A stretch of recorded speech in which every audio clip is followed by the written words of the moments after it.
Hey everybody, welcome to the Addiction Unlimited podcast, where you get to learn everything you want to know about addiction and recovery.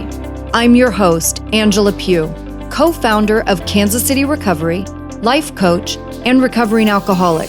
To learn more about me, you can listen to episode 0 on your podcast app or find us on the web at addictionunlimited.com. Hello, my friend. Welcome to episode number 214 of the Addiction Unlimited podcast. I'm your coach, Angela Pugh, life coach, recovering alcoholic, and entrepreneur, here to help you get control of your life back. And this is a coaching podcast. We talk about all facets of life and the struggles we all struggle with. And I'll go first. I'll go out there and do all the things and try the stuff so I can come back and tell you what works and what doesn't. All you have to do is show up with a great attitude and look forward to learning how to take your life to the next level. It's all about feeling better, looking better, being better, so you're thriving and not just surviving. And today we're going to talk about high-functioning alcoholics. Maybe you are one, maybe you're married to one, or you have one you love. And this is such an interesting term to me, especially in the past several years, because the landscape has changed so much. And the first piece of conversation I want to talk about is the infamous rock bottom. Now, we kind of connect these concepts, rock bottom and high functioning, but we think they are opposites of one another. It seems as though the people who have a tragic rock bottom moment used to be considered low bottom or low functioning. And you may remember, if you've been listening to me for a while, I did a whole episode on the difference between high bottom and high functioning because the concepts are very loosely connected. I had a low bottom moment, but I was a very high functioning alcoholic in my life and my alcoholism, right? And as I spoke about in that prior episode, we tend to connect the rock bottom moment to an event or, something tragic. But the truth is, rock bottom is a feeling, not an event. Rock bottom is that feeling you have when your mind is screaming for help, screaming to make it stop, begging for some force to take the desire to drink away from you because you can't bear to live this way anymore. For me, it was so sad how I felt. My thoughts were dark.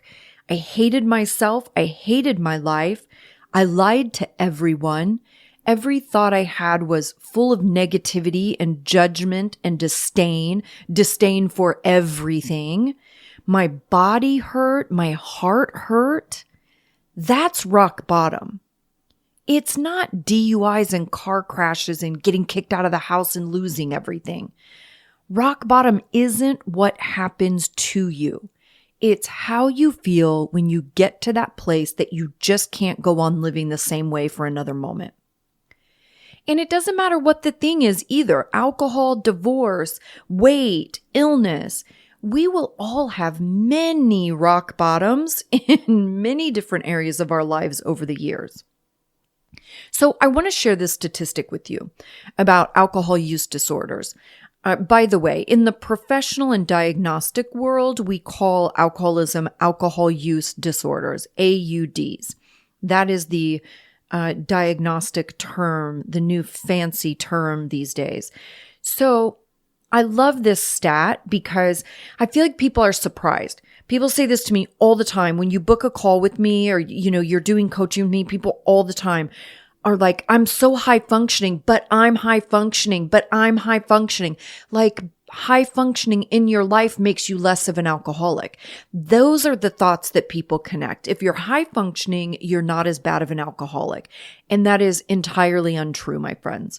So this statistic says researchers and specialists estimate that as much as 50 to 75% of those with alcohol use disorders are able to function at a high level in many areas of their life. That's huge. And it's baffling because alcoholics and addicts are some of the smartest, most charming, and incredible people I've ever met. I love us. And again, I hear my clients all the time talking about how confused they are because they can be so successful in so many areas of their lives, but they can't seem to figure out this alcohol thing. What I want you to hear is this is not uncommon because we are smart and we are doers and we are achievers. So it's not uncommon that we are going to have levels of success in other areas of our lives. Listen, I go through the same thing, this exact same thought process with food stuff. I'm like, oh my gosh, this is bizarre, dude. How am I so disciplined and so good in so many areas of my life? And I have this one thing that I can't freaking figure out. And that's what I hear from my clients all the time. And it is baffling. But I want you to understand that having a low bottom moment does not make you a low functioning person. That's the concepts that you're connecting that are really not connected. When you sit back and you're saying, I haven't had a DUI, I'm not that bad yet. Well, those things haven't happened to me. Oh, I haven't done that. I'm not as bad as those people. All of that is fallacy.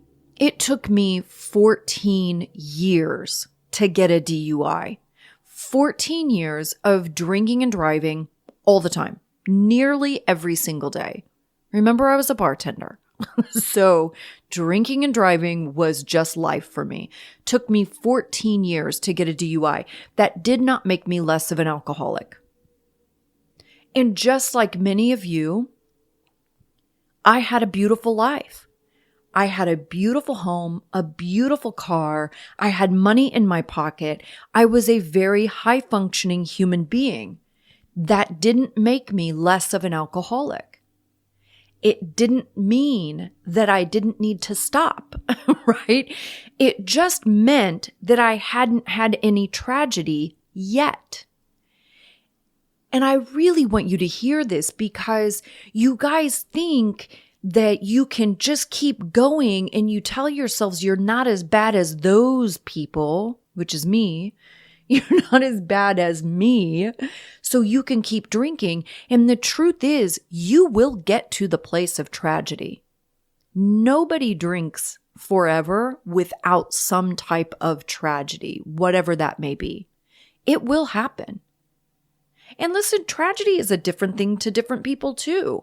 You know, there are some people in the world that are far more sensitive that a much more lightweight situation would be considered tragedy to them, right? Me, it takes something pretty hardcore for it to even get my attention, to be honest. But for me to consider it a tragedy, it has to be something pretty significant. But you cannot drink with impunity forever. Something will happen. That's the thing I really want you to get. It's not about the events. High functioning in your life doesn't mean you're less of an alcoholic. And having a low bottom moment doesn't mean you're not high functioning. I had a very low bottom moment, and you've heard me talk about this before. I had a low bottom moment when I crashed my car and I hit another person at 70 miles an hour. That's a low bottom moment. But all the years of my drinking were not low bottom moments. 95% of my drinking life were really fun moments. You know, they really were. I mean, of course I can look back on it now. Before I was drinking super out of control, I was having fun, but it was still all wasted time. I wasn't doing anything. I wasn't growing up as a human being. I wasn't adding value to the world or even being a valuable person to myself or my family, right? I was selfish, self-absorbed. I didn't think about anybody else. I only did what I wanted, and my life revolved around drinking and partying. So it was an absolute wasted decade there. for sure. And then I had the very end, the last few years for me were really dark and ugly. But just the last bit, and I was still very high functioning. So I want you to disconnect these concepts, right? You do not have to have a low bottom moment to be a low functioning alcoholic. Now, here's another thing I think is a huge struggle, where people that have a good, powerful, low bottom moment typically get sober easier because you have such a wake-up call. My low bottom moment hit me in the face with such force, I could no longer deny the truth of my situation. And that's where you are when you're stuck in that, I'm not that bad. That hasn't happened to me yet. Maybe I can still drink. I never really got that out of control. When you're stuck in that thought process, that's what the thing is. You are able to still hang on to some denial because you haven't had the tragedy yet. And that's where I see people consistently stopping and starting again, stopping and starting again, day one again, day one again, day one again, day one again. It's just a never-ending cycle when you don't have that tragic sort of moment. Because in that tragic rock bottom moment, I could no longer deny the reality of my situation. I could no longer deny who I was, what the truth was. I could no longer deny it to other people and hold up that charade any longer. And I had to get my shit together. It wasn't optional anymore. And the thing I see now is where there's this beautiful shift. People are no longer drinking to the point of burning their life to the ground. You know, that is a very old school concept where the alcoholic is the homeless person or unhoused, as we're supposed to say now.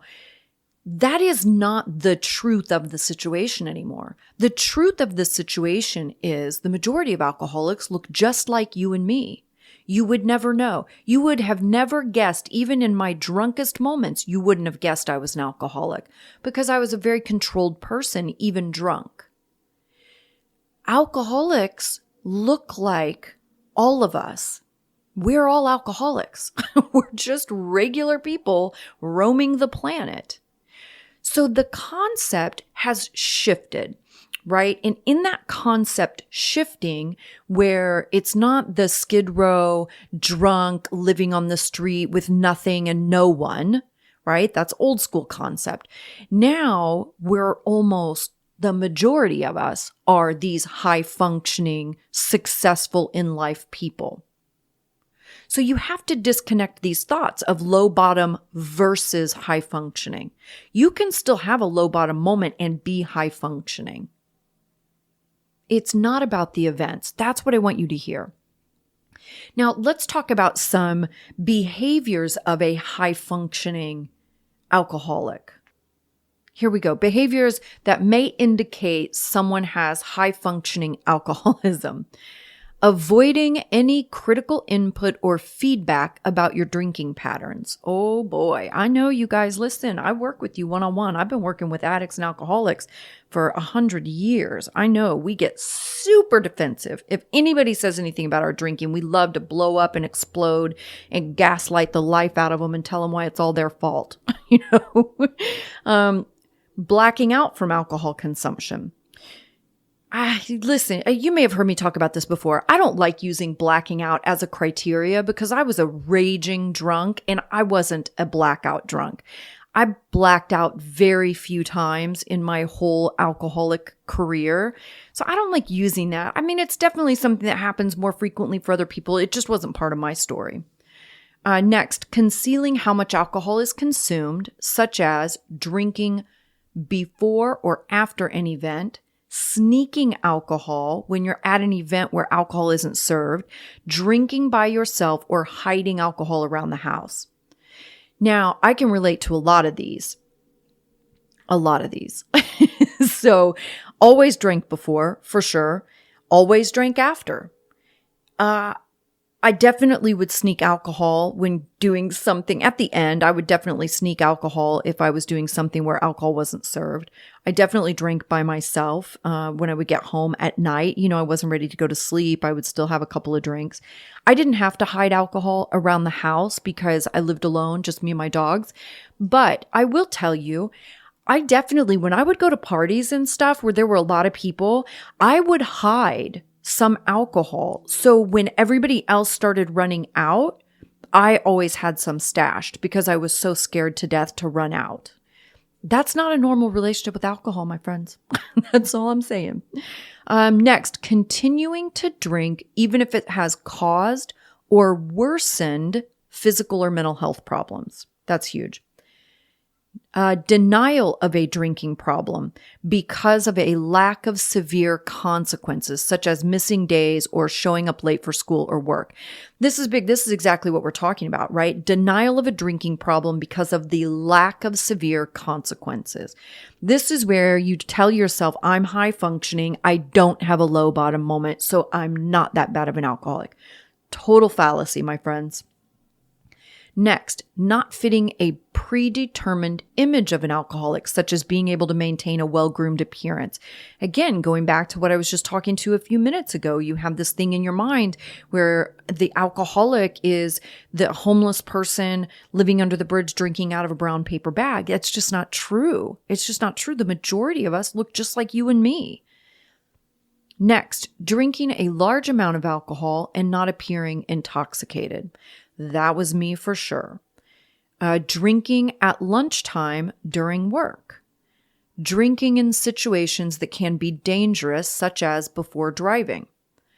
Drinking as a reward for doing a good job or to cope with stressful situations. Drinking excessively when not abstaining, but not indulging regularly. Or you rationalize it because you can go for long periods without drinking at all. I want to touch on this one really quickly because, this is like binge drinking. And binge drinkers are some of the most challenging people to help get sober because you have the fallacy of control in your head. Binge drinkers can say, oh, I can go weeks without drinking. I don't think about it. I don't have cravings. So you feel like you have some control. But the true loss of control when it comes to alcohol is when you start drinking. That's what I want you to think about. Can you stop once you start? Listen, it's easy to not have any, right? So just because a binge drinker can go a period of days or weeks without having alcohol and they don't have any cravings, that's not rocket science. Most of us can do that. But when you start drinking, do you have the control to stop? That's the control piece, okay?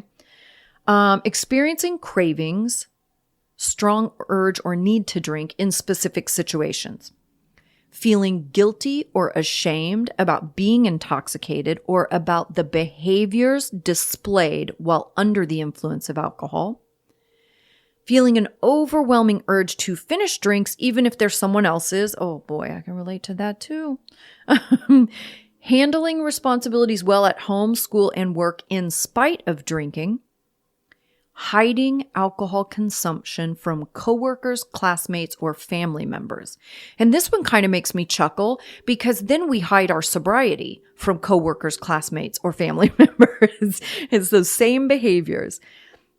Justifying drinking as not problematic if the alcohol is top shelf or is consumed at upscale events. Well, that is some ego stuff right there. Lying to yourself and or others about how much you are drinking and how strong your drinks are. Making comparisons to people who have experienced worse problems with drinking or severe consequences to show that your drinking isn't that bad.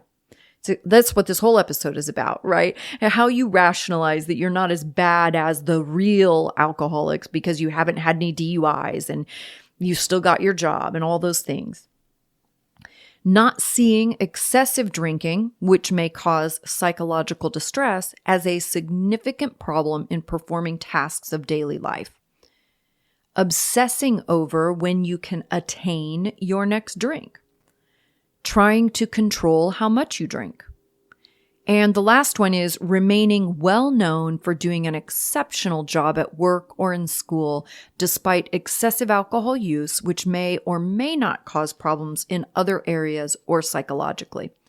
This is big too. I get this one a lot too. Obviously, I work with a lot of very successful people. So some of these conversations are normal with my clientele in general. And this is one of those things that I get. People with a drinking problem can still do an exceptional job at work. And many people who have a drinking problem will just start to incorporate their drinking problem in their work, right? So I hear all the salespeople on the planet will tell me, well, this is a part of my job. I have to take clients out to dinner and we all drink a lot. But it's really not a part of your job. You made it a part of your job. I was a bartender. Drinking was a part of my job. It's not a part of the rest of the jobs. I had a guy really early in my career. I worked with a guy who was a mortgage broker, and he told me the same thing. He owned this huge mortgage company, super successful guy. And he's like, well, this is just a part of my work. I don't know how I'll do my work without it. I was like, you do mortgages. Dude, there's nothing involved in mortgage that involves drinking, like nothing. But these are the things that we tell ourselves to rationalize and justify our behavior and make it seem like we have to have it. We have to be around it. So I want you to think about all these things that I've talked about in this episode in that list that I just read to you. And I want you to really think about for yourself, disconnecting the thoughts that if you're high functioning, you're less of an alcoholic. I want you to disconnect those thoughts. I can't tell you how many clients I have that are multi-millionaires, right? Being high functioning and doing well in your job and making money and being successful and having nice things doesn't make any of us less of an alcoholic. It doesn't mean you can drink longer or you don't need to quit. I want you to disconnect those thought processes. Again, it took me 14 years to even get a DUI. I was super high functioning. It didn't make me less of a drunk.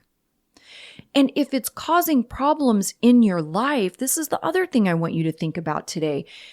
If it's causing problems in your life and it's making you not feel good about yourself, then why do you need to keep doing it until you have a tragic moment?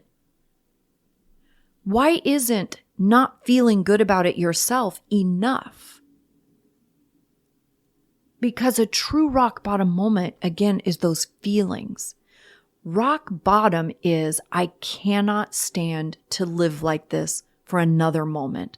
Something has to happen. I hate myself. I hate this situation. I can't freaking take it anymore. Somebody's got to help me. That's rock bottom. It doesn't matter if you get a DUI or crash your car or fall down the stairs or several years ago, I had a client that lit her face on fire lighting her cigarette, and instead she lit her hair instead of her cigarette. I've had people, we had somebody just a few years ago fall into the campfire drunk on their big camping trip with their drunk friends, right? All kinds of things can happen. If you want to keep drinking until you have tragedy, you're welcome to do so, right? But I want you to think about that rock bottom moment is a feeling. It's not an event. Sometimes those are connected for us, right? Mine definitely was. I knew I needed to quit drinking, but I was so scared of everything that meant. And it seemed like such a huge concept, I didn't even know how to tackle it. That's probably the most accurate statement. I knew I needed to quit drinking. I wanted to be a better person. I wanted to feel good and I wanted to feel happy because I didn't feel any of those things for years. I wanted so badly to have control of my life. But it was such a huge concept, I didn't even know where to start. And that's where you guys today are so lucky too, because there are so many of us out in the world doing this work that are at your fingertips. You have so many options and ways that you can tackle it. It's not just the one or two options I had when I got sober. You have a lot to choose from. But It doesn't have to be, your rock bottom doesn't have to be connected to a tragic event. When I had my tragic event, that was just when the denial was knocked out of me. I just couldn't deny it anymore from that point forward. I had to do something regardless of how difficult it was or how crazy it felt or how scared I was. That's the beauty of the tragic moment, because it knocks the denial out of you. I hope you have found this episode helpful. I love you guys. I hope you're having a fantastic day. I will see you next week. You've reached the end of another great episode of the Addiction Unlimited podcast. Candid and honest conversation about addiction and recovery. Be sure to visit us at addictionunlimited.com to join the conversation and access show notes and links to everything we talked about. Love this episode? Please take 30 seconds to subscribe, rate, and review on iTunes to help us improve and give you the information you want. Thanks for listening. See you next week.